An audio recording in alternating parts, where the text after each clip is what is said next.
Hop, je ferme mon téléphone. Bien, bonjour à toutes et à tous pour ce nouveau live sur la page du Wutao. On est ravis de retrouver Immanou et Paul pour ce nouveau live. Et puis Bonsoir. d'avoir... oui, je vous laisse dire bonsoir. Et on a le grand plaisir, c'est vrai que je le dis chaque semaine, mais nous choisissons vraiment chaque invité parce qu'il y a une connexion de cœur, d'esprit, qu'on a été touché par les paroles, que ça nous a inspiré. Et Philippe Bobola fait partie de ces personnes qui nous ont inspirés. Alors, dans le contexte actuel, particulièrement, je dirais, puisque je me souviens de vidéos que j'avais déjà écoutées il y a plusieurs années à ton sujet, Philippe, autour plus particulièrement de l'anthropologie et d'une vidéo un peu ancienne. Donc, je suis ravie de se retrouver et qu'on se retrouve là pour ce moment. Il faut que tu précises que c'était ton domaine d'études. Oui, il y a bien longtemps et c'était il y a longtemps. Tu sais, Paul, je répète toujours, et donc on va peut-être m'entendre le répéter, mais lorsque je faisais mes études d'ethno, peut-être que Philippe se souvient de cette personne, c'était une femme ethnologue qui avait dit on devient ethnologue quand on est mal avec la société, on devient psychologue quand on est mal avec soi-même, et on devient ethnologue quand on est mal avec la société et avec nous-mêmes. J'avais trouvé que c'était une définition qui me résumait parfaitement à l'époque. Oui, c'est vrai. C'est tout à fait juste. Bah, écoutez, merci de m'accueillir et puis merci d'un dialogue savoureux. Donc, alors, on va peut-être commencer par ce moment, voilà, il y a Céline que vous ne voyez pas, qui est en coulisses et qui gère techniquement tout ce moment entre nous. Et on va commencer par quelque chose que l'on ne fait pas d'habitude, mais qui est de vous partager un dessin qui a été réalisé par Immanou. Et voilà, donc on va voir s'il apparaît. Et c'est Immanou et Paul particulièrement qui avaient envie de commencer ce moment avec Philippe, avec cette inspiration d'Immanou, et qui incarne et raconte une histoire qu'ils vont pouvoir nous partager et raconter, et voir comment cette histoire peut inspirer Philippe. Alors, le partage d'écran arrive. Je pense que vous avez la même vision que nous et que le dessin est arrivé sur vos écrans. Immanou et Paul, je vous laisse commenter ce dessin qui apparaît dans le livre d'art de la transanalyse que vous avez publié il y a quelques années déjà aux éditions du Souffle d'Or. Alors, donc, tu veux dire quelque chose, Philippe?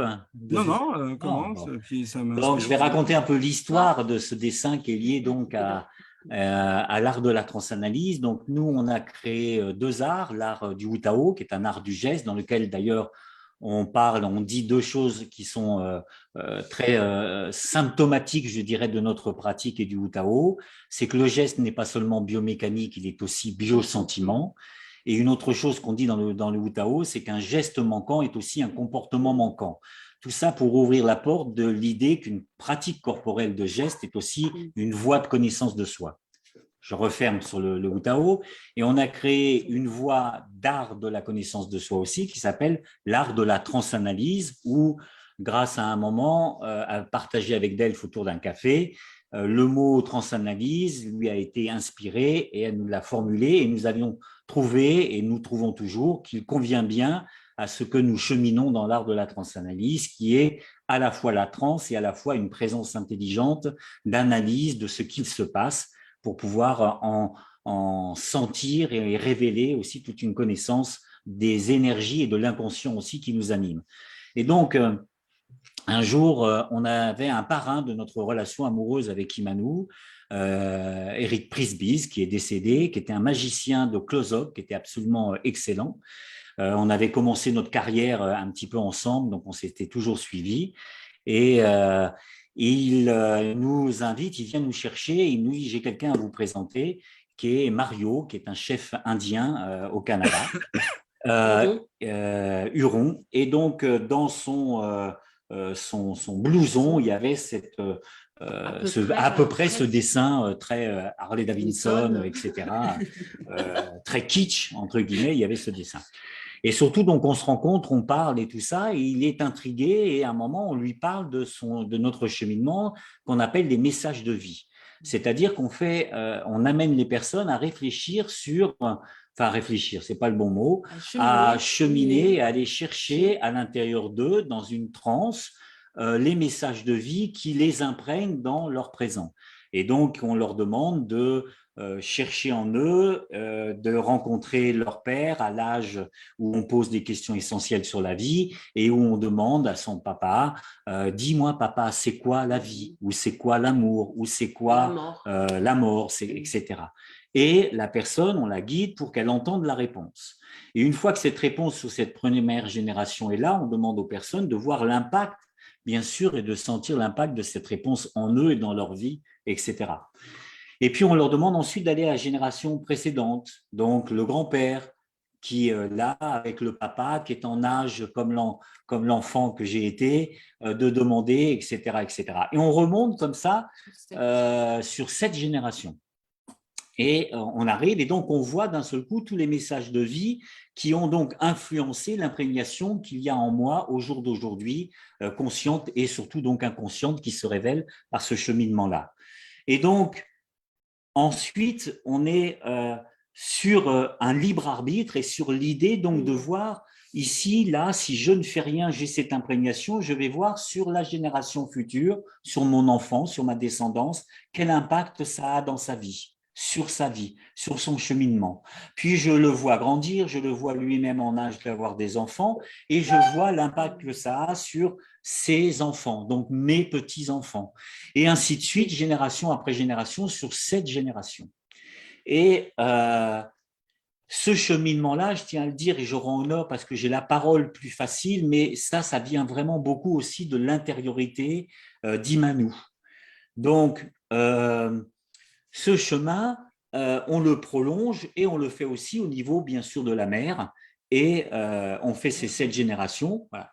Mais on ne s'arrête bien sûr pas sur ce simple constat, parce que là, ça serait quand même lourd simplement à porter. D'un seul coup, on va développer un libre arbitre où moi, ici présent, je vais remonter donc à mon arrière-grand-père, la 7e génération, et je vais agir et je vais retrouver à l'intérieur de moi cette scène, cette scénographie, et où je vais souffler comme un ange, quelque part, comme un esprit, ce que mon ancêtre, mon aïeul, aurait dû dire à son fils ou sa fille pour qu'il y ait une transformation dans sa vie. Et puis, à partir de là, je tire le fil et de génération en génération, j'arrive jusqu'à moi où mon père me dit la réponse guérie, la réponse transformée.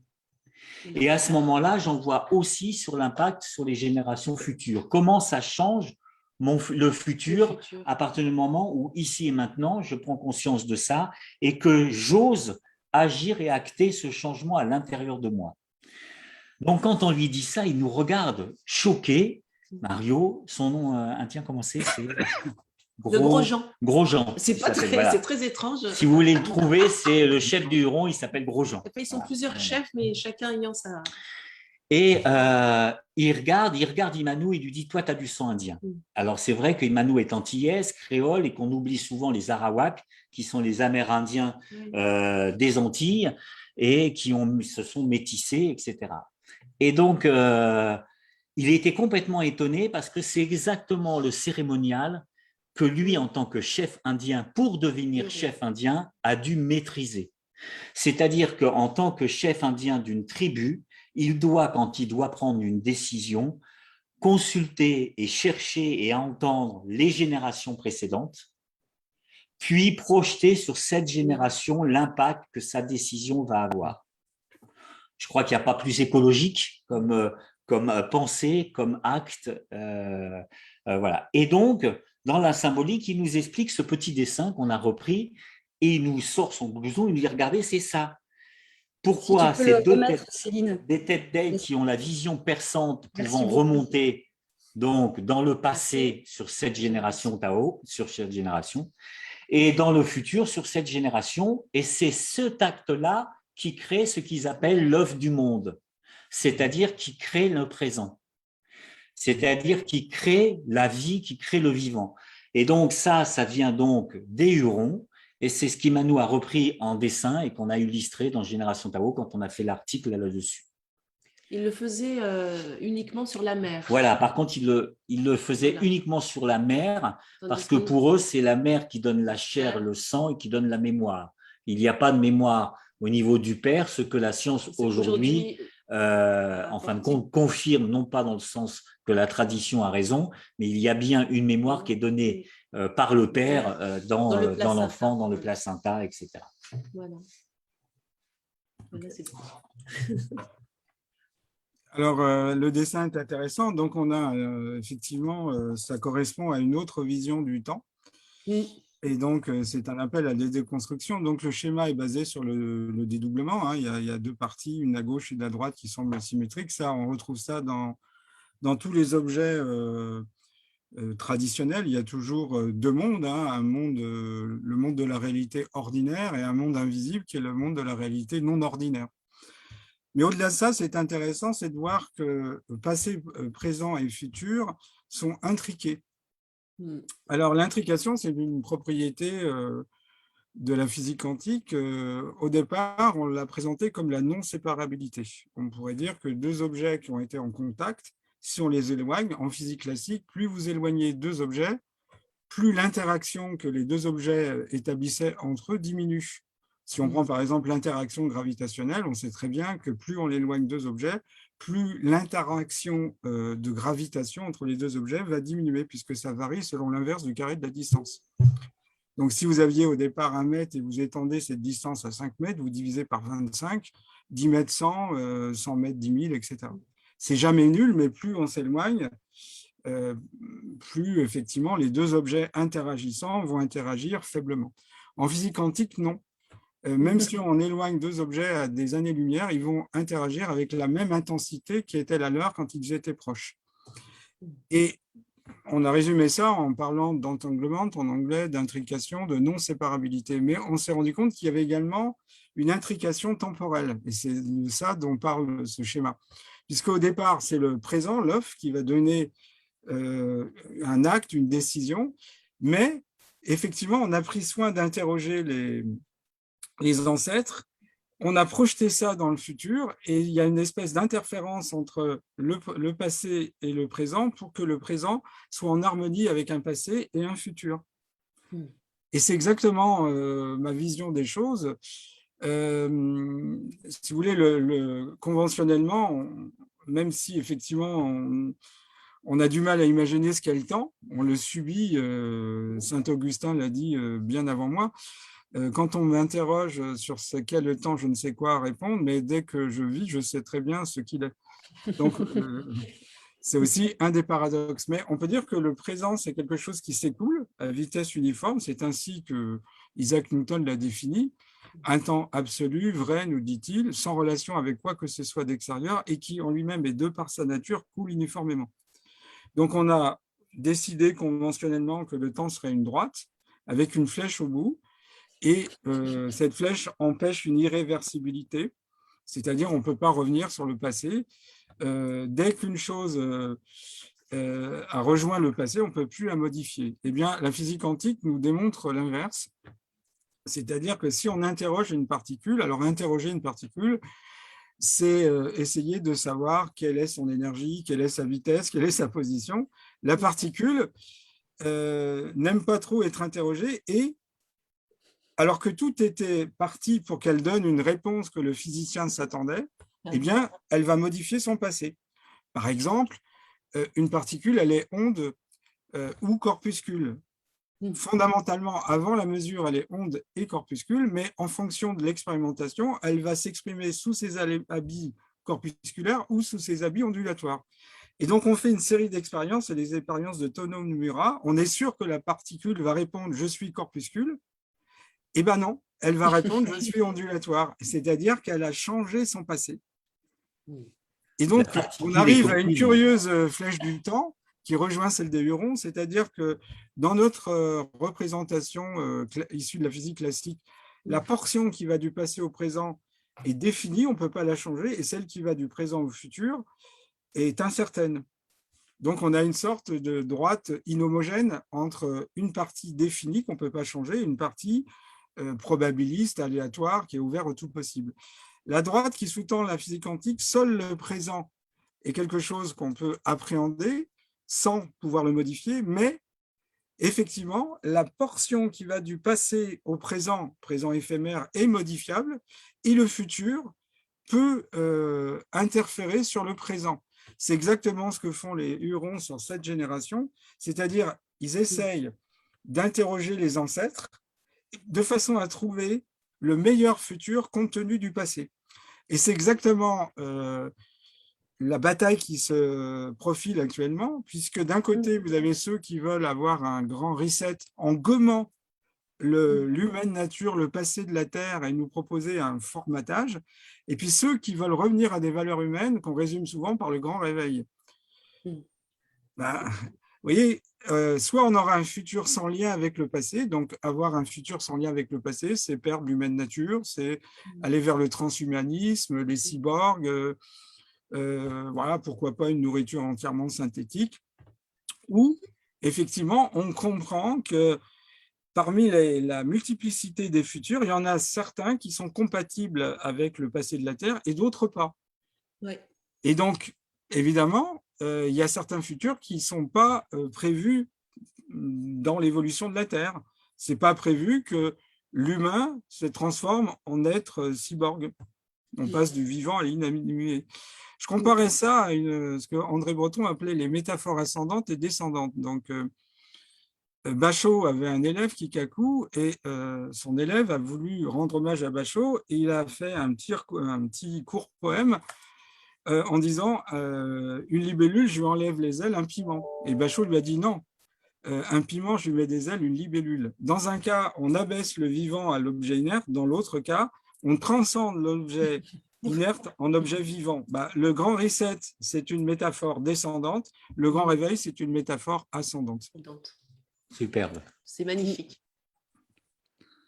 Mais ce qui est incroyable, c'est que sur cette planète, c'est seul l'humain et l'espèce humaine, avec sa conscience humaine. Je dis conscience humaine puisque je considère que il y a différentes formes de conscience animale, végétale, etc., qui n'ont pas le même fonctionnement. Est dans cette dynamique, a ce potentiel, quelque part, de ne pas aller dans la dynamique vitale de la Terre et de composer et de créer autre chose. Cette espèce humaine est quand même incroyable. Sans y mettre justement une forme de jugement dans un sens ou dans un autre, mais cette conscience humaine a une puissance incroyable qui peut aller donc vers une espèce de gommage, pour reprendre ton terme, du temps, de son passé, de son histoire d'humanité. C'est presque comme oublier son essence. Donc, c'est peut-être la seule espèce à avoir un tel potentiel d'amnésie. Oui, alors l'humanité a une capacité, c'est l'abstraction, mais c'est aussi un danger parce qu'effectivement, elle voit la catastrophe, mais de façon abstraite. Elle ne la voit pas de façon concrète. On dit qu'il y a un proverbe qui dit que la haine des origines est l'origine de la haine. Alors, puisqu'on est dans un contexte psychanalytique, on pourrait dire qu'il y a deux types de sociétés. Il y a ceux qui ont compris qu'il fallait établir une alliance, une symbiose avec la nature, et d'autres civilisations qui ont été soumises à un sentiment d'infériorité, voire un complexe d'infériorité vis-à-vis de la nature. Et c'est en particulier l'Occident. L'Occident, il a quand même dans sa culture la volonté de pouvoir. C'est presque une culture paranoïde. Donc, la nature, on ne peut pas la contrôler. Essayez de contrôler un océan en pleine fureur quand vous êtes sur votre bateau, vous voyez bien que c'est impossible. Donc, la nature a une force qui nous écrase. Et donc, Adler avait compris qu'un sentiment d'infériorité, c'est quelque chose qui est difficile à porter pour une personne. Donc, ça va se traduire par une inversion. Alors, à l'époque, on parlait de vicariance ou d'homéostasie psychologique qui amène la personne qui a un profond sentiment d'infériorité à transformer ça en sentiment de supériorité. Et donc, je pense que la société occidentale a toujours une méfiance vis-à-vis de la nature qu'elle ne pouvait pas contrôler. Il suffit de regarder les contes de Grimm ou dans la La forêt, ce n'est pas un endroit apaisant. Vous voyez, c'est l'endroit où il y a le loup-garou, c'est l'endroit où il y a des bêtes féroces, c'est l'endroit où il y a des créatures comme Merlin l'Enchanteur qui manie des forces de l'invisible. Donc, ce n'est pas quelque chose qui est apaisant pour l'occidental. Et donc, ça paraît logique qu'année après année, siècle après siècle, il y a eu une volonté de dénaturer la nature pour mieux la renaturer, puisque l'occidental préférera reformer une nature, mais comme c'est lui qui l'a formée, il a l'impression qu'elle sera plus contrôlable. Et donc, c'est pour ça qu'on a eu les OGM animaux et végétaux, et maintenant, on va vers le transhumanisme. Donc, il y a une profonde réflexion à mener, parce que je me souviens, j'ai vécu avec certains peuples, et chez les Yawanawa, à un moment donné, on est dans la forêt, et je demande à la personne qui m'accompagnait si elle était bien, elle me dit, bah oui, on est bien, forcément, ça allait de soi, on est dans la nature. C'est-à-dire que la nature est quelque chose d'apaisant. Mais pour l'occidental, pas tous les occidentaux évidemment, mais la nature est quelque chose qu'on ne peut pas prédater. Il y a peut-être une réflexion à mener sur la notion de prédation, parce qu'en écologie, il y a la symbiose, où deux entités A et B vont compléter leurs incomplétudes et fournir à l'autre leurs atouts, et à deux, ils sont plus forts, comme dit le proverbe anglais win-win. Et puis à l'opposé, vous avez le parasitisme, où une entité va puiser la sève vitale jusqu'à faire mourir l'autre qui l'abrite. Et puis il y a le commensalisme, on essaye d'établir une relation sans forcément avoir pour l'une et l'autre autant d'avantages, mais on a compris qu'à deux, on est plus fort. Bah, on peut dire qu'il y a des peuples qui ont compris la symbiose, le commensalisme, et puis d'autres qui sont restés dans le parasitisme. Et ça me fait avoir une réflexion, et après pour m'adresser à Immanuel et Paul, c'est que je pense, bon, je la nomme souvent, mais elle est souvent dans mes pensées, Paul Lebrun, qui disait une anthropologue aussi, à la base, journaliste ensuite, et qui a vécu un cheminement initiatique, et Paul disait que les Occidentaux avaient chosifié, l'Occident moderne particulièrement, avait chosifié la nature. Et quand elle m'avait dit ça, j'avais tout de suite eu cette pensée par la transmission que j'ai eue d'Immanuel et Paul que nous avions chosifié notre corps. Et c'est là où le pont, je ne sais pas si c'est d'ailleurs un pont, c'est presque une concordance entre les deux thématiques, qui est que, et là je m'adresse à vous Immanuel et Paul, la façon dont justement nous avons chosifié la nature et dont nous arrivons à une exploitation de la nature et dont nous avons chosifié notre corps, notre corporalité, jusqu'à une exploitation de notre corporalité, elle aussi. Les deux sont liés. Complètement. Ben, on a complètement mécanisé le corps. Aujourd'hui, le corps est mécanisé, y compris dans l'art. Je sais que des fois, je choque beaucoup les danseurs, par exemple, et les danseuses, parce qu'ils se croient artistes et ils ont cette aspiration, sauf qu'ils n'ont pas conscientisé qu'ils utilisent leur corps comme un outil, qu'ils sont complètement sous une influence politique d'une relation à leur corporalité qui est une relation de domination et d'exploitation. Bon, je ne vais pas en dire plus là-dessus, mais c'est vraiment quelque chose d'important. Il y a une anecdote que j'aimerais bien raconter parce que ça m'est revenu. Et là, pareil, des fois, ça choque un peu et ça peut ne pas faire plaisir aux écolos. Même si je suis écolo et que je suis aussi d'inspiration humaniste et de gauche, puisque j'étais directeur de maison de jeunes de la culture, qui était un mouvement culturel issu du Parti communiste au départ, voilà, pour situer. Mais j'ai participé à la belle époque du développement personnel. Je ne me souviens plus le nom de cette personne qui venait des États-Unis et qui faisait des stages de développement personnel où on partait dans la nature et on passait une nuit tout seul où on était abandonné et lâché en pleine forêt. Alors c'était la forêt de Fontainebleau, on n'était pas complètement paumé complètement, c'est pas les forêts canadiennes quoi, où là tu peux quand même te mettre un peu à flipper. Mais malgré tout, donc, tu es lâché dans le noir, tu ne sais pas où, etc. Et on vient te récupérer le lendemain, etc. Et ensuite, donc, tu partages ton expérience. Et ce qui était très intéressant, c'est que beaucoup de personnes donc, disaient oh, bah, super, c'était beau, je me suis régalé, je me suis endormi en rêvant, etc. etc. Et d'autres, par contre, étaient sous des états de frayeur, au moindre bruit, etc., etc., etc. Mais ce qui était intéressant quand on faisait après l'analyse, c'est que ceux qui avaient très peur étaient généralement des écolos. C'est-à-dire que ça faisait sortir quelque chose où l'écolo, à la fois, il veut protéger la nature, mais aussi il veut la contrôler. Il est dans ce paradoxe qu'il ne veut pas la protéger pour seulement la laisser faire. Il veut la protéger et c'est une partie de cheminement de connaissance de soi qu'il ne veut pas, qui est dommage alors quand je dis l'écolo, c'est une généralité et j'espère que personne ne se vexera et saisira plutôt l'occasion d'essayer de voir cette partie en moi qui a peur, en fin de compte, de la nature et qui a besoin. Et quelque part, c'est bien normal. Quand on a vécu dans l'urbanité, quand on a vécu avec les éclairages tout le temps dehors, etc., c'est même logique, quelque part, de se retrouver et d'avoir peur quand on est lâché et qu'on dort en pleine nature et que le moindre bruissement des insectes autour ou je ne sais quoi te font te réveiller et ainsi de suite. Mais en tout cas, c'était très riche et très intéressant de voir que c'était des gens de gauche, d'une manière générale, et écolos encore plus, qui étaient les plus rigides dans la relation au laisser-faire et au lâcher dans la nature. Donc ça, c'était un peu pour moi du même ordre. Et moi-même, ça m'avait permis justement d'un seul coup de voir que je n'avais pas été si tranquille. J'étais pas le pire dans le sang, mais quand même, j'avais pas bien dormi dans cette nuit où tu as quand même des choses à la guet, alors que tu dis que tu aimes la nature, que tu es bien la nature. Et donc, ça revient vraiment à ce que disait là Philippe sur bah oui, la nature n'est pas un lieu de paix pour nous qu'il faut apprivoiser. La chance que j'ai eue, c'est qu'adolescent, la nature, comme j'étais issu d'une cité, je suis vraiment d'un milieu urbain où j'ai échappé à la délinquance grâce donc au MJC. Il y avait une petite MJC qui m'a donné une ouverture, une fenêtre sur la culture, sur d'autres choses et ça m'a sauvé littéralement. Et j'étais dans une cité pas trop loin de la forêt de Fontainebleau, qui était à Melun.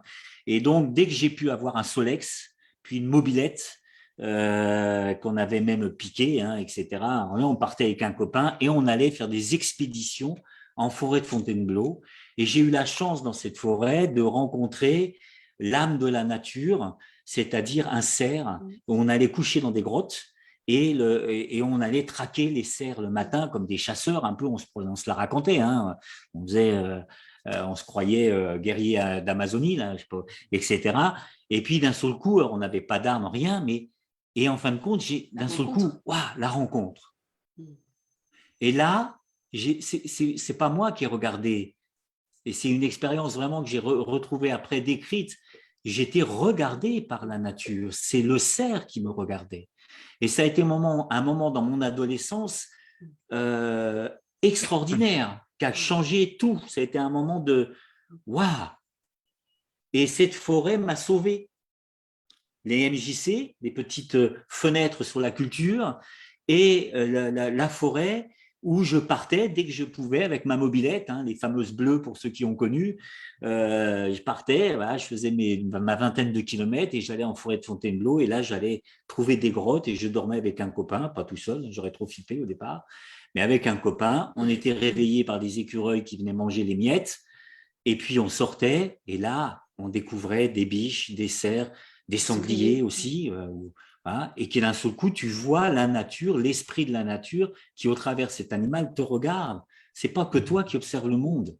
Et ça a été une expérience vraiment qui m'a sauvé de l'urbanité, de la seule urbanité avec la délinquance, avec l'argent facile, avec la guerre, la colère, la haine, etc., etc. Vraiment. J'ai un animal poilu qui arrive pendant que tu parles, qui est venu derrière la fenêtre. Mais on voit bien que les gens qui vivent dans la nature ont une espèce de flexibilité mentale que n'a pas celui qui vit dans la ville. Je me souviens, par exemple, dans un festival chamanique, il y avait 2 pygmées qui venaient pour la première fois en Europe. C'était la première fois qu'ils sortaient de leur forêt. Ils ont compris en quelques heures comment on fonctionnait et la plupart des gens, au bout de plusieurs jours, n'avaient pas compris. Parce que la nature n'est jamais identique à 2 moments à la fois. Et donc, il faut toujours être en adaptation. C'est ça qui fait qu'à un moment donné, vous avez une souplesse. L'intelligence, c'est la capacité de s'adapter à des difficultés nouvelles, à comprendre et résoudre des problèmes. Il y en a tout le temps dans la nature, à donner du sens à ce qui nous entoure et à agir avec discernement. Et obligé d'agir avec discernement quand vous avez tout un tas de bêtes venimeuses, etc. Ça vous oblige à avoir un sens de l'observation, parce que voilà, les signes, et ça vous oblige également à être très flexible. On ne peut pas s'installer dans des habitudes de vie.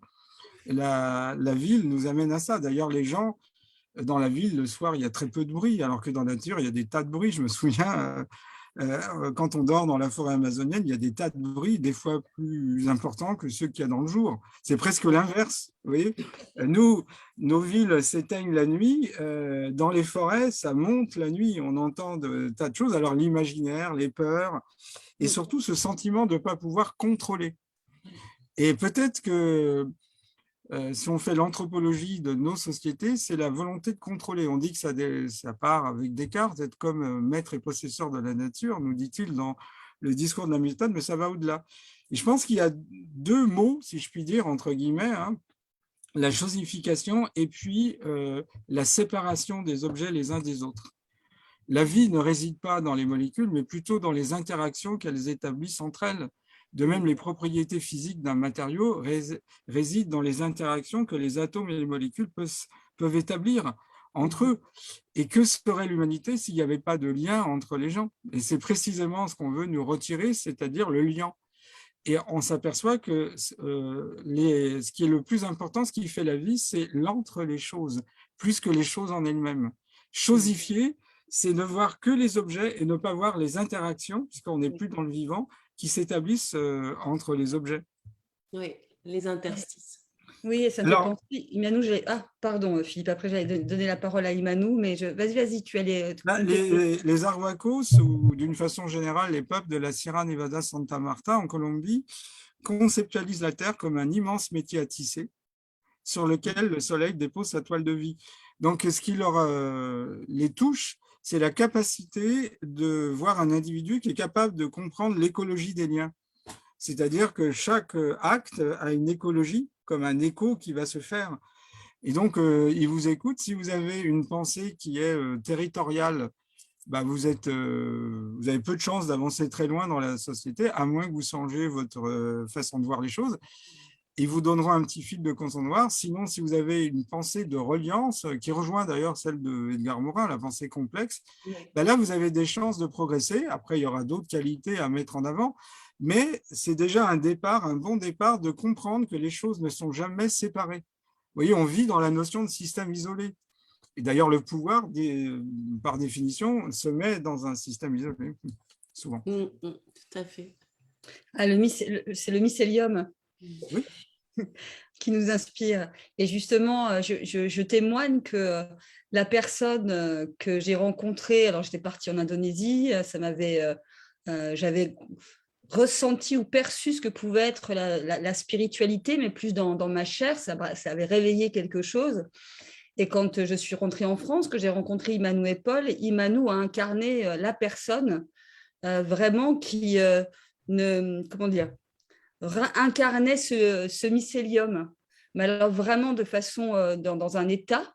Et s'il y avait une personne qui n'aurait pas voulu et qui ne supporte pas que le corps soit exploité, qui ne supporte pas que le corps soit dressé, et qui va pleurer comme ses fixes voyant un arbre déraciné. Imanou, ce n'est pas un souci que je parle d'idée fixe, c'est que De toute façon, je suis là, j'entends. Donc, Imanou a profondément, pour moi, c'est pour ça que je voudrais t'entendre là-dessus, Imanou, sur ce thème de la reliance et de cette passerelle aussi, de cette reliance. Peut-on se relier les uns avec les autres? Est-ce que ce n'est pas forcément se relier à soi? Qu'est-ce qui se relie? Qu'est-ce qui se relie à quoi? À qui? Quelle est la matière du lien? Quelle est la matière de la reliance? Parce qu'on peut se remettre en lien et tout, dans une forme de séparation aussi. En tout cas, moi, j'ai le sentiment que je ne peux être en lien qu'en étant connectée à moi-même. Ah oui. Je dis, alors, pour aller dans la continuité de ce qu'évoquait aussi Philippe, c'était vraiment de sentir qu'effectivement, moi, j'ai ressenti à un moment l'urgence de ressentir par ma corporalité, donc j'englobe tout, hein, ma pensée, mes émotions et mon physique. Et le mystère. Et le mystère, et de regarder, d'arrêter, parce que j'étais sous emprise, même si j'avais cette aspiration, mais malgré tout, cette déconnexion de ce mystère et de ce qui nous relie dans l'invisible, et qui a effectivement, il y a toujours un lien, quelque chose des interstices, moi je les appelais les interstitiels, et de se promener et de prendre justement l'attention quand quelque chose se produit à un endroit. Je remonte toujours, quelque chose a toujours existé avant, et dans le mouvement aussi, c'est très important pour moi de ressentir sensoriellement, physiologiquement, que c'est une réalité. C'est pas juste une vue de l'esprit, c'est quelque chose auquel on a pu évoquer, ce que tu évoquais aussi quand on s'est rencontrés, Delphes. Et du coup, mais c'est quelque chose qui est au cœur du mouvement et qui est au cœur, moi, quand je venais de la danse ou du théâtre, la séparation était tellement forte qu'à un moment donné, c'était insupportable. Et du coup, j'avais précédemment déjà évoqué ça, j'étais dans la danse, je pouvais évoquer un mouvement ou faire un mouvement, et je ne ressentais pas le fait d'être en lien, et que j'avais des amplitudes, mais je n'étais pas reliée. Et ça a été un choc aussi. Donc, du coup, j'ai commencé à faire ce retour à soi dans le mouvement avec la rencontre avec Paul, et d'avoir une sorte d'émergence de la sensibilité, de la sensorialité, de tous les liens qui émanent de moi. Et j'avais la nécessité de tout relier les mouvements. La baseline du Wu Tao, ça a été éveiller l'âme du corps. Et ce dont parle Immanuel aussi dans la reliance et dans la séparation, c'est quand je bouge et que je cherche à bouger en montrant une expertise, ou moi-même dans les arts martiaux, je perds mon âme. Les Chinois appellent ça le shen, l'esprit. C'est des notions un tout petit peu différentes, mais c'est très proche. Donc, par exemple, dans les arts martiaux, je peux faire un mouvement très efficace, mais avec colère, haine. C'est-à-dire que là, donc, mon esprit, mon âme va être flétri quelque part par cette énergie-là. Ça n'a rien à voir avec l'efficacité. Ça va avoir une efficacité martiale de combat, mais ça va avoir un impact sur mon esprit, sur mon âme, qui va le flétrir, le blesser. Le même mouvement, avec une attitude différente, c'est ça qui fait la différence entre les arts martiaux et la voie de l'art dans le martial, Dixit Immanuel. Et donc là, pourquoi? Parce que là, mon esprit, mon âme n'est pas flétrie par l'attitude de mon geste, qui peut être parfois nécessaire. C'est-à-dire qu'il est parfois nécessaire de dire non, comme la situation actuelle, pour dire oui à quelque chose. Et donc, dans les arts martiaux, c'est ça. Et donc, dans ce que disait là Immanuel, c'est cette idée de comment je bouge, et on me demande de bouger au niveau artistique sans mon âme. Et on me demande de danser et d'être une experte, mais sans âme. Alors, on parle un peu d'interprétation, mais c'est vraiment quelque chose qui est très peu intégré. Et c'est pour ça qu'Immanuel a tenu beaucoup à marquer éveiller l'âme du corps, et pas non plus quelque chose d'en dehors. C'est-à-dire de vraiment le remettre, de le mettre à l'intérieur, que d'un seul coup, ça bouge, et non pas je bouge. Et du coup, ça se remet en lien avec le tout, avec les personnes avec qui on bouge, avec qui on se relie. Et donc, la corporalité aussi, pour moi, le socle, le témoin de cet invisible, voilà, de faire apparaître ce fameux invisible et cette reliance. Oui, on pourrait dire que effectivement, le geste amène une résonance avec son environnement. La résonance. C'est une résonance, c'est-à-dire que le geste est le prolongement de notre émotion. Et le fait d'avoir un corps qui prend telle ou telle position dans l'espace et qui prolonge jusqu'au plus profond du geste, ce qu'on a envie de dire, son intentionnalité, et ben, on est en résonance. Et le problème s'est posé avec les interprètes d'opéra. Maria Callas avait révolutionné l'art de l'opéra parce qu'elle interprétait ces personnages, quoi. Elle vivait vraiment. Elle vivait. Ben voilà, il y a eu des tas d'anecdotes. Lucien Guitry, qui était le père de Sacha Guitry, était tellement un bon acteur au sens où vous l'entendez, qu'il devait jouer une pièce de Berghain en 1907, Le Tribun. Il devait simuler un infarctus lors du 3e acte, et il l'a eu vraiment. C'est juste boutiste. C'est vraiment Ah, d'amener ou, les... il y a Je ne m'y attendais pas. un comédien anglais qui s'appelait Wallace qui a interprété Othello. Il a fallu étrangler Desdemone. Il a fallu 3 personnes pour l'arrêter parce qu'il était tellement dans le personnage qu'il n'était plus lui-même. Et c'est le paradoxe de Diderot, du comédien, le paradoxe du comédien de Diderot. Comment un individu peut être à la fois lui et interpréter un personnage qui n'est pas. Est-ce que c'est une schizophrénie? Est-ce que c'est possible? Est-ce que l'un prend le dessus sur l'autre? Ou effectivement, il peut y avoir un accord de phase? Tout à fait. C'est une Alors, exploration. je me tourne vers toi aussi, Philippe, puisque donc tu mets au cœur de ta pensée le principe de fraternité et de sororité et de reliance. Comment aujourd'hui, alors que beaucoup de choses nous amènent à nous isoler, et en même temps, effectivement, il y a comme 2 mouvements contraires où ça isole et en même temps ça rassemble et ça réunit. Comment créer cette reliance pour toi? Comment la générer? Alors, il y a les méditations, par exemple, que tu as pu proposer, Oui, mais quelles sont... Voilà. la reliance, c'est sourire à une personne dans une boulangerie, c'est engager une conversation, c'est à chaque moment de sa vie, quoi. C'est sortir de son être-itude pour aller à la rencontre de l'autre. Effectivement, comme disait le philosophe Mendes-Muran, il disait la santé nous fait sortir de chez soi et la maladie nous y ramène. On est obligé de rentrer à l'intérieur de nous. Alice Lispector disait à peine rentré en moi que je vais déjà en sortir prise de panique. Et ben, ça amène les gens à rentrer en eux et à contacter leurs zones d'ombre, voilà, et à les transcender et puis à vraiment se positionner sur son humanité. Il y a un paradoxe, la culture, si on n'y prend pas garde, si on est trop érudit, à ce moment-là, on n'a plus de lien avec les autres.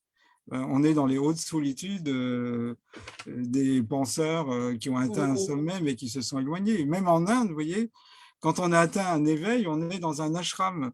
La spiritualité aura gagné quand effectivement on la vivra au quotidien et qu'un maître spirituel, ça sera un maître du quotidien. C'est ça l'enjeu. Sinon, effectivement, quand on est seul avec soi-même, si on s'entend assez bien, c'est moins difficile que d'être confronté.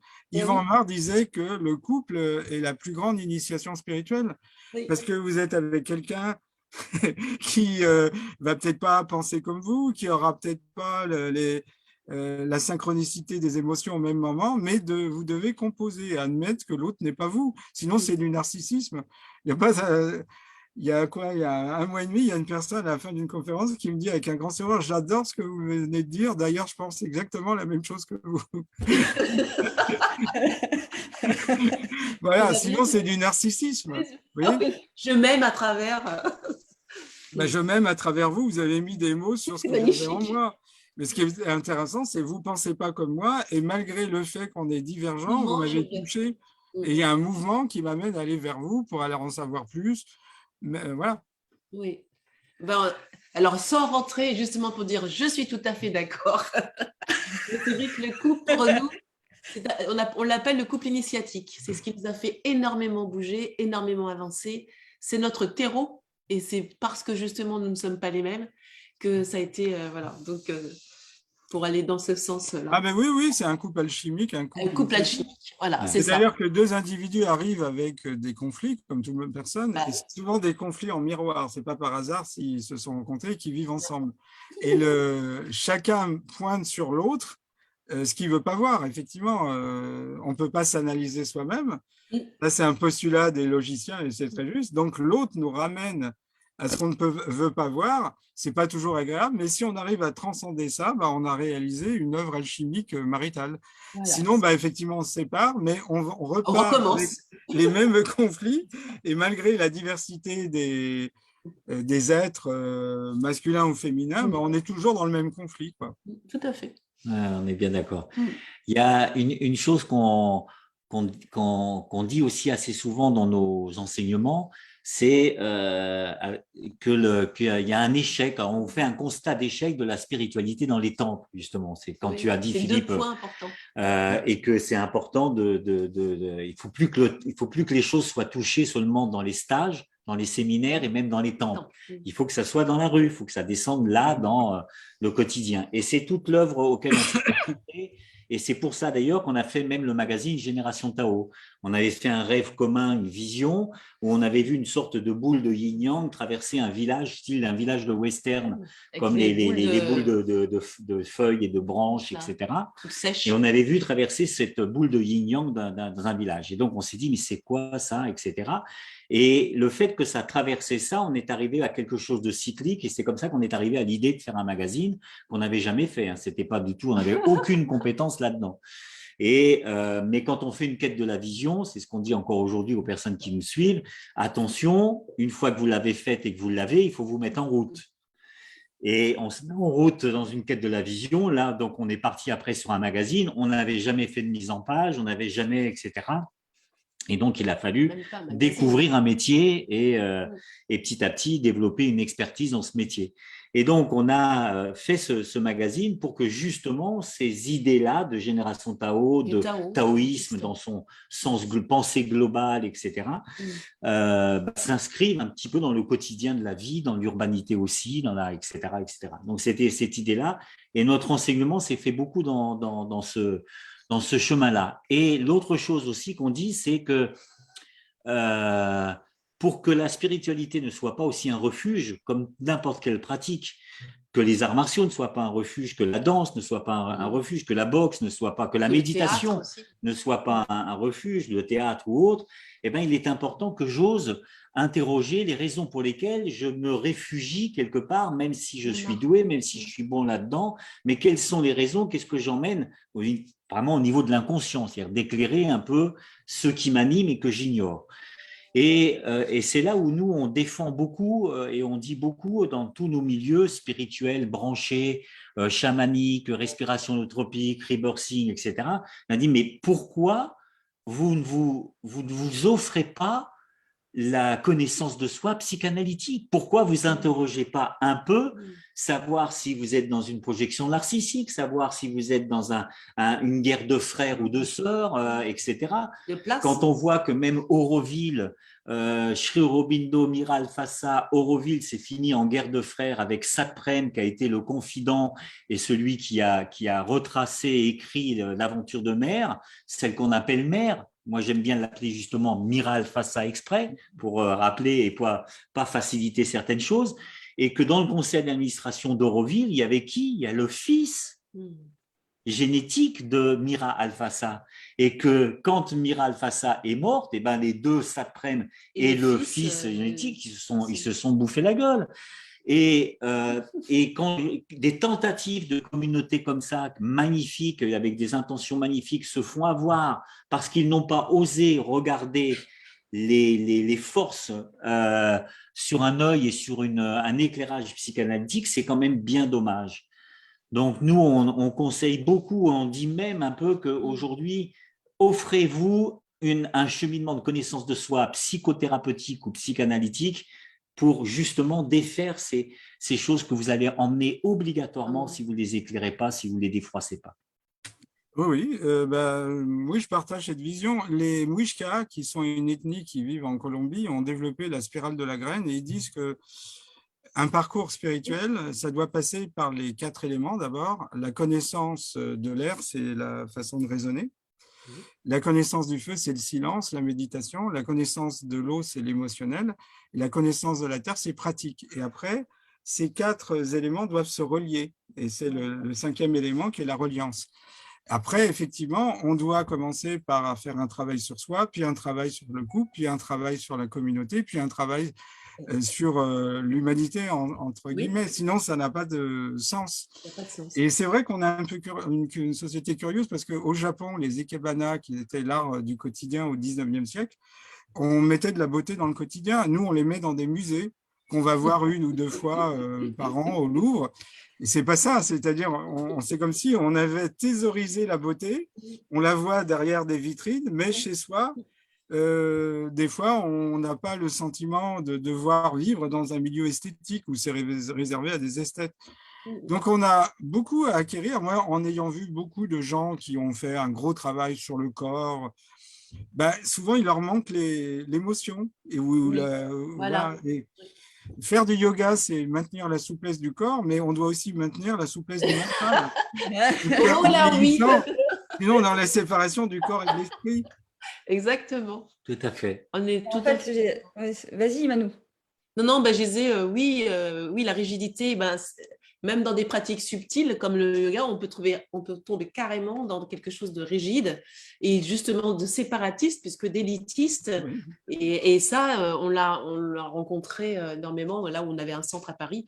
On a un centre à Paris. Et effectivement, les écueils sont toujours là. On revient toujours sur cette notion de comment je vais être perméable et en relation, quoi, vraiment. Oui, puis on veut un yoga déspiritualisé qui est plus insérable dans la société. On pourrait dire un yoga républicain, quoi. Moi, j'aime bien Quelle cette horreur, idée. quelle horreur. C'est atroce. C'est vrai, le yoga républicain. Voilà, donc au départ, c'est une philosophie. Au départ, donc dans tous les arts du corps, il y a une philosophie qu'on essaye d'incarner. Et Oui, donc, on voit bien, les philosophes occidentaux sont, une des caricatures, c'est Kant, ce sont des esprits brillants, mais qui ont complètement négligé le corps. complètement. Complètement. Mm. Et Donc, puis quand on dit corps, en plus, il faut même préciser quel corps. Oui. Parce oui, que oui, là, souvent aujourd'hui, par la exemple, le dernière hatha fois. yoga, beaucoup de gens pratiquent un corps un peu quand même mécanique. Encore Et autre avec après un corps énergétique qui est collé sur lequel des personnes cheminent. Mais pour moi, ce qui est oublié, sans être un spécialiste du hatha yoga, mais ce qui me semble avoir été oublié par les pratiquants, par contre, c'est la même chose, par exemple, pour le Qigong, ce qu'on appelle le Qigong, qui s'appelait avant Nekong, qui était le travail interne. Et je rappelle qu'il est différent suivant les buts. Le Nekong pour un médecin ou le Nekong pour un calligraphe ou un pratiquant d'arts martiaux n'est pas le même. Bon, donc ça, c'est des choses un peu qui ont été un peu oubliées. On met tout ça à la sauce. Il y a Qigong, ça ne veut rien dire.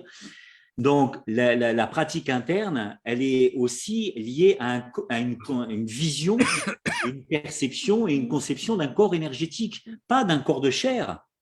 Les asanas de Hatha Yoga, c'est lié pour ouvrir les nadis. C'est pas pour assouplir les tendons, ou c'est pour assouplir les tendons pour permettre aux nadis de bien circuler et d'avoir un éveil spirituel par un éveil des vortex, etc., etc. Et on a la même chose dans le Qigong. Et aujourd'hui, on est dans une confusion puisque la plupart des Occidentaux qui pratiquent d'une manière presque biomécanique, tendons, muscles, chair, ils sont très bons et très spécialisés d'ailleurs, très forts là-dessus, plus que les Indiens ou les Chinois, sur l'anatomie par exemple, sur la biomécanique et ainsi de suite. Mais ça n'est pas issu de ça, ça n'est pas pour ça. Faire du hatha yoga et augmenter ses amplitudes articulaires pour danser, c'est une erreur. Le hatha yoga n'est pas bon pour la danse. Pour le mouvement, le hatha yoga va même chercher des fois des amplitudes articulaires dans lesquelles on perd et on inhibe le réflexe myotatique du corps, donc son élasticité, sa réponse élastique. Donc après, dans le mouvement, on se blesse, on se fait des entorses, etc., etc. Mais les gens ne savent plus pourquoi, aux pratiques, pourquoi ça a été fait. Ça a été fait pour plus méditer et pour révéler le corps énergétique, c'est-à-dire révéler le mystère. Oui, parce que le but, on revient à la physique quantique, un objet quantique, il a simultanément une double dimension, une dimension corpusculaire et une dimension ondulatoire. La dimension corpusculaire, c'est l'anatomie, et il y a une dimension ondulatoire. Le but, c'est d'avoir un corps énergétique le plus dense et le plus interactif possible pour contacter avec le monde invisible. Parce qu'au départ, le yogi a pour mission, c'est relier à quoi? Avec un monde invisible. Donc, au fur et à mesure, on a réduit, il y a une corporéité qui a pris le dessus sur le corps énergétique. On a complètement oublié. En plus, effectivement, on veut transformer le yoga en super cours de gymnastique. Et donc, on a perdu le côté spirituel et le but, et on confond la cause et l'effet. Puisque, effectivement, dans les sociétés traditionnelles, il y a toujours une double dimension. Il y a une dimension incarnée et une dimension invisible. Il y a même dans le corps énergétique des points qui ne sont pas ici, qu'il faut développer pour avoir une meilleure communication. Donc, effectivement… Et tu appelles la part céleste, Philippe? On peut appeler ça la part céleste, la part intricationnelle, le fait que le corps énergétique, parce que c'est les propriétés de la lumière, ça nous amènerait un petit peu loin, mais la lumière a la capacité de changer de temps. beaucoup plus que la matière. Et donc, effectivement, quand on a un corps énergétique qui est optimisé, on a plus de chances de communiquer avec d'autres dimensions. Et c'était Ah, lui. c'est ça, Imanou. Mais la pratique, moi, c'est au cœur de... Parce que j'estime que je suis sur j'ai une quête, en fait. C'est vraiment cette quête. Donc, tout au long du temps que j'ai parcouru déjà de ma vie, eh bien, c'est cette recherche-là. C'est vraiment d'aller matérialiser et d'avoir cette sensibilité. Et vraiment, on peut percevoir une transformation de la chair qui a changé entre le moment où j'ai commencé, où j'avais mes connexions, mes connaissances, et là, comment la finesse avec laquelle elle évolue, et même de percevoir et de ressentir délicatement, sensoriellement, tous les frémissements qui parcourent, et j'ai ce sentiment de vraiment sentir cette transformation. Alors, c'est que moi qui vais dire ça, ou transporter ça, ou amener les personnes à le vivre, mais quand les personnes le vivent, elles vivent un état extatique en mouvement, qu'elles peuvent aussi avoir un chemin pour reconnaître ce passage-là. Alors après, ça met du temps. Ça met du temps, mais ça peut faire descendre et préparer le corps physique à ce qu'il puisse accueillir et se débarrasser des corps. Ça nous ramène à la psychanalyse. Adler, qui a été un enfant souffrant, avait remarqué qu'un organe défaillant entraîne une psychologie particulière. C'est vrai que si vous avez, par exemple, des difficultés pulmonaires, vous allez moins jouer avec les enfants, donc vous serez plus enclin à l'introspection, peut-être vous ferez des études, et donc ça va vous donner un plan de vie. Mais on voit bien qu'un travail sur le corps change notre mental, et un travail sur le mental peut changer le corps. Donc, effectivement, dans votre approche, pourquoi ne pas allier les deux? Pourquoi l'un exclurait l'autre? Voilà. Voilà. Si effectivement on a conscience qu'on a un corps et un esprit, sinon on serait dans la séparation du corps et de l'esprit, autant s'offrir l'avantage de pouvoir entrer dans les deux parties qui sont liées dans notre corps. Et c'est toujours cette séparation qui entraîne une vision. Par exemple, si on est un intellectuel, la main ne joue pas, sauf pour tenir un crayon. Non, il y a chez les manuels une pensée qui est pratique. C'est des techniciens du savoir pratique. Mais par contre, ça serait bien qu'ils puissent augmenter l'abstraction. Et de même, les intellectuels, ils sont des maîtres de l'abstraction, mais dans le pratique, souvent, ça ne va pas.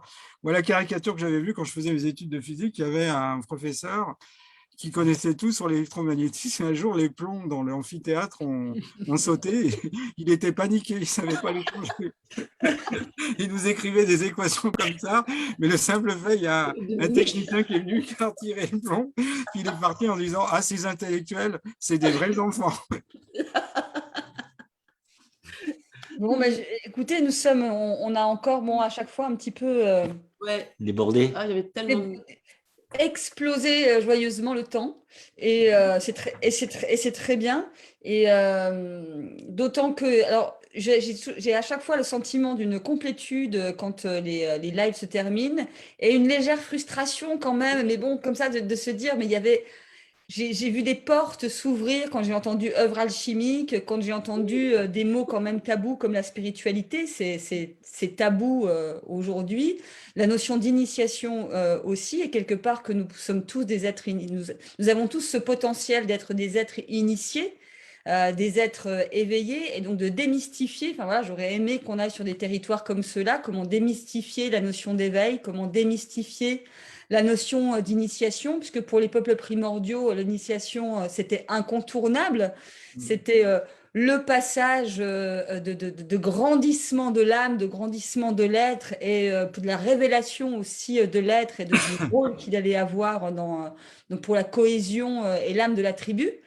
Donc voilà, il y avait une espèce alors, on le dit à chaque fois, je ne sais pas si on va réussir, mais Philippe, si tu es prêt à revenir, voilà, oui, avec plaisir. c'est volontiers. J'ai beaucoup travaillé sur les rituels.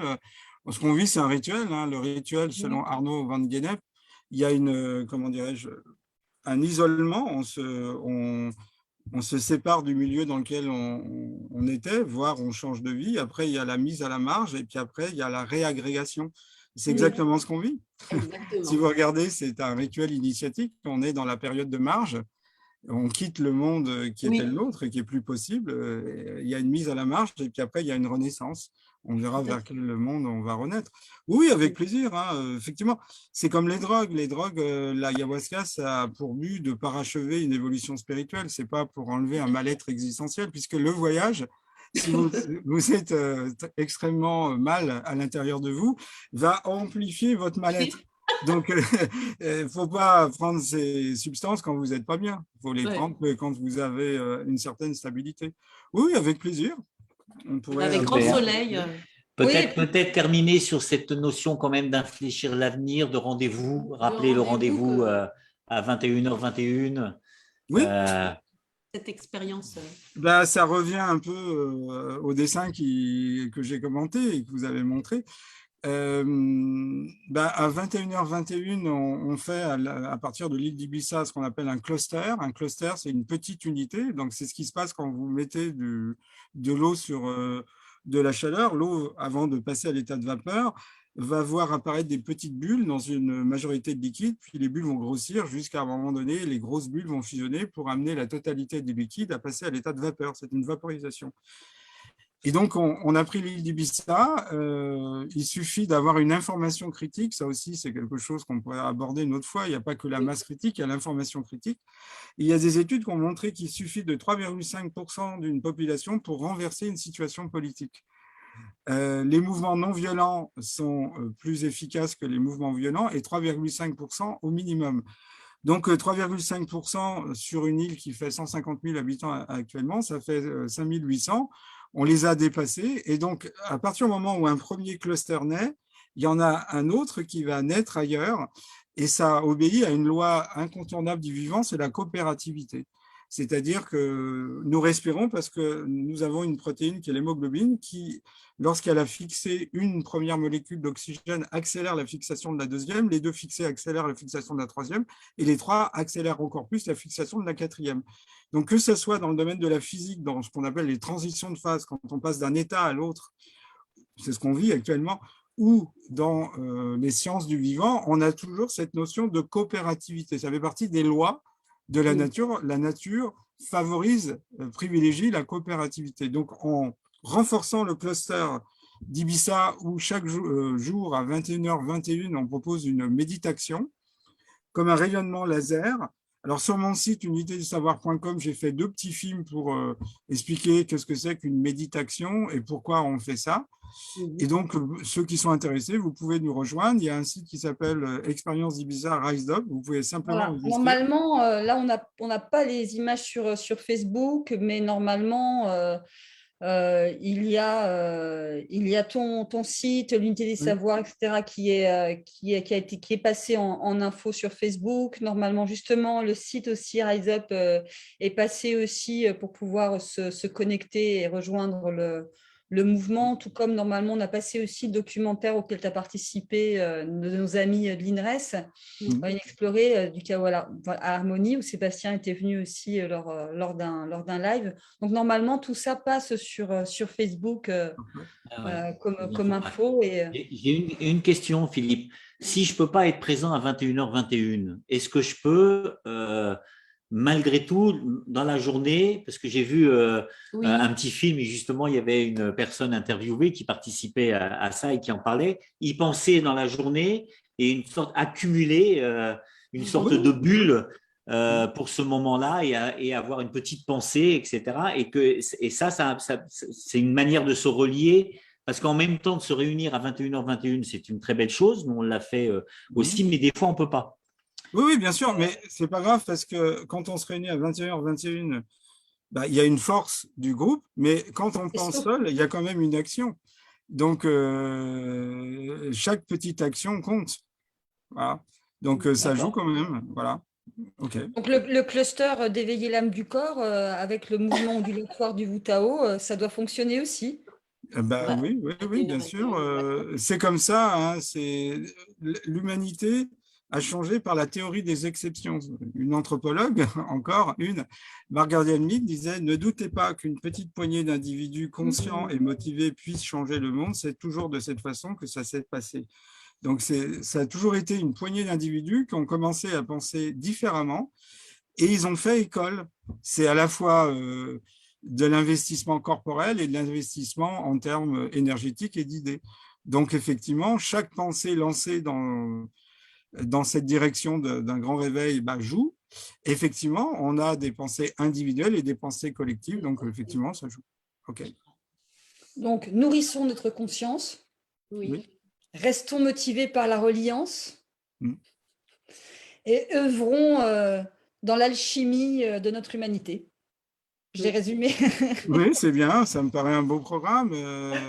Et puis, attirons le futur qui correspond à nos valeurs. Oui. Donc, Attirons le futur, sinon, ouais. vous faites ce que les Américains appellent des prophéties autoréalisées. On vous glisse dans la tête le futur qu'on voudrait voir arriver. Et oui. Et sans vous en rendre compte, vous actualisez la potentialité qui vous a été glissée. Le cinéma, c'est très bien faire ça. Exactement. C'est à nous de savoir bifurquer et d'aller chercher le futur potentiel qui correspond le plus à ce qu'on voudrait voir triompher en termes de valeurs. Absolument. Je crois que effectivement, le fantasme d'une petite poignée d'individus ne correspond pas à ce que veulent vivre les gens. Moi, les gens que je vois, ils ont envie de vivre en bonne entente avec les autres, Oui. faire en sorte que l'harmonie règne. Voilà, ils n'ont pas forcément envie de super pouvoirs. Il y a les super-héros pour ça. Oui. Ouais, c'est vrai, ça. Mais c'est ça. Mais par contre, Le voilà, je super-héros, c'est embêtant, il est obligé de mettre son slip par-dessus son pantalon. Voilà, on en est rendu. Hein. Il y a quelqu'un qui peut m'éclairer. Et avec des Je cherche la réponse étoiles. directe, carrément. Philippe, tu as peut-être une idée psychanalytique, là.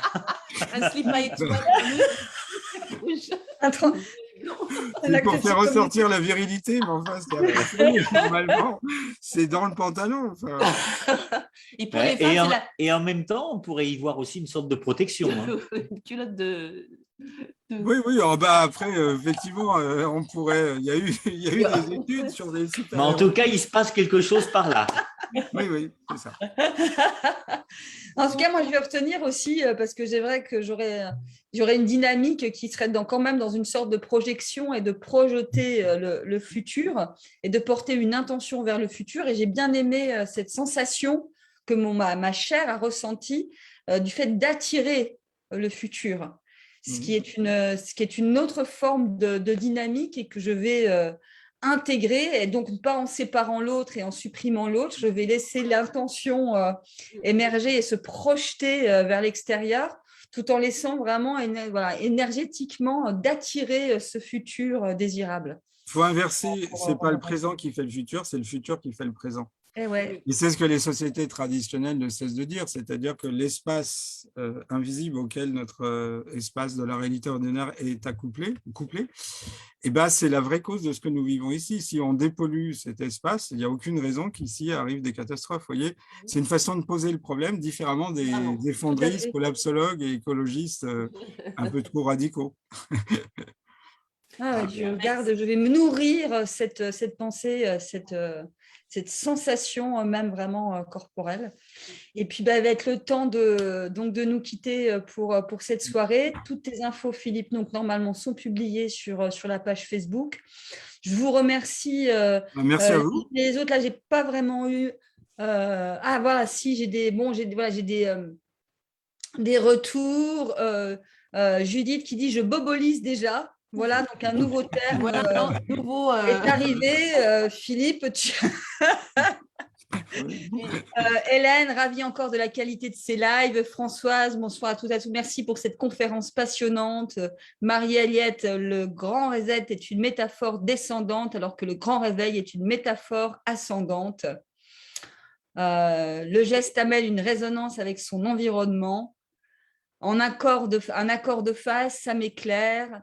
Ça reconnecte, ça fait du lien. Merci pour l'interstice que vous créez. Voilà. Attirons le futur que nous voulons voir triompher. Bon, merci à vous toutes. Merci à vous. Merci pour la qualité de l'échange et la bonne humeur. Et puis, la joie. Merci pour cette joie, Philippe. Le gai savoir. Hein, voilà. Ouais. Et puis, peut-être à une prochaine fois, alors. Avec grand plaisir, vraiment. Et je le répète, avec grand soleil. À très bientôt, encore une fois, avec cette joie. Puis je finis quand même. J'ai demandé à Philippe si tous les livres qui étaient derrière lui, il les avait lus. Et sachez qu'il m'a répondu oui. Bravo. Il y aura une on l'a entendu. On en prendra un au hasard, on me demandera. Pas de cela. À très vite. Bonne soirée. bientôt. Bonne soirée à Au tout le revoir. monde. Au revoir. Bonne soirée. Au Et revoir. n'oubliez pas 21h21. Merci. Ok. Ciao.